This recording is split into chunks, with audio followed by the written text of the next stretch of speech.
campus is one of the largest single-space campuses in Europe. It's about just under 500 acres at the moment and growing all the time. Well, in the Gardens team, we have to manage the juxtaposition of being the top world sports universities with managing the open spaces holistically and managing our biodiverse habitat. We have deliberately not put sport facilities in a corner of the campus and concealed them from everything else. They're actually built into the entire campus. So our playing fields are also open green space, and that makes it very attractive. We're known at Loughborough for being an elite sporting campus. The campus is predominantly green, but what we're probably less known for is how biodiverse our campus is and how much we focus on enhancing and maintaining the natural capital. And we do that with a very ambitious, far-reaching biodiversity action plan. We also have a woodland management plan, and both of those support the university's overarching strategy, which is about embedding sustainability into all of our processes and operations.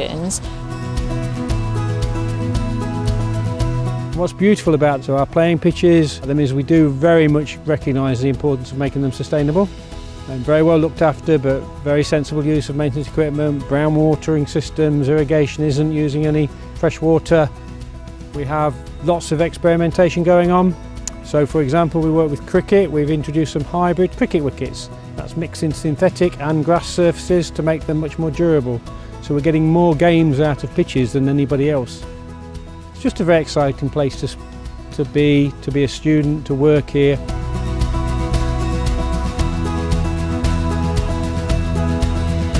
This year we've tried to reduce the amount of pesticides we use. We've got a lot more habitat corridors now under hedgerows.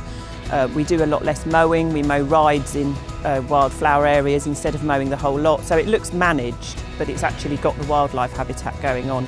And all the while we're trying to think of new and innovative ways to garden more holistically while still maintaining these pitches and these top-class sporting facilities. And moving over to the battery-operated machinery has been a real success because they're lighter, quieter, and also we can continue working through study seasons for the students while they're revising because the machines are a lot quieter, so it optimises the work the gardeners can do all year round. We have a very high turnover of matches and coaching, so we need to be working around players and practices. We're very conscious of the amount of chemicals we're using on some of the sports areas. The weed burner can only be used on hard surfaces, so we use it on our American fast dry clay courts to burn off any weeds that come up there, plus some of the surrounding paths.